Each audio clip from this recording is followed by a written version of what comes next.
মনে রাখবেন, ভাঙ্গা জিনিসগুলাকে আল্লাহ এমন ভাবে সুন্দর করে নতুন করে সাজাবে, আপনাকে এমন সুন্দর জীবন দান করবে, যারা আপনাকে নামাতে চেয়েছিল তারা আপনি পর্যন্ত আর পৌঁছাতে পারবে না। সুবহানাল্লাহ। যারা আপনাকে টেনে ধরে নামাতে চেয়েছে তারা অনেক পিছনে পড়ে থাকবে, আপনি রবের রহমত নিয়ে অনেক দূরে এগিয়ে থাকবেন। মনে রাখবেন, শুধু একটু সয়ে যাবেন, একটু ধৈর্য ধরে থাকবেন, একটু সহ্য করে চুপ করে থাকবেন। যত সইবেন তত পাইবেন, যত সইবেন তত পাইবেন। কোনো আফসোস নাই, কোনো আপত্তি নাই, কোনো হা হতাশ নাই। রবকে শুধু এতটুকু বলবেন, যখনই মন খারাপ হবে সিজদায় মাথাটা ঝুঁকিয়ে, ইয়া রব, আমি যা পেয়েছি কোনো কিছু পাওয়ার যোগ্যতা আমার কাছেই নেই, সব তুমি দয়া করে দান করেছো, সব তুমি দয়া করে দান করেছো।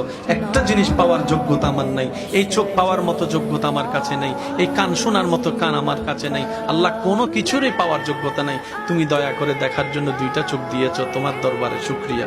সুবহানাল্লাহ।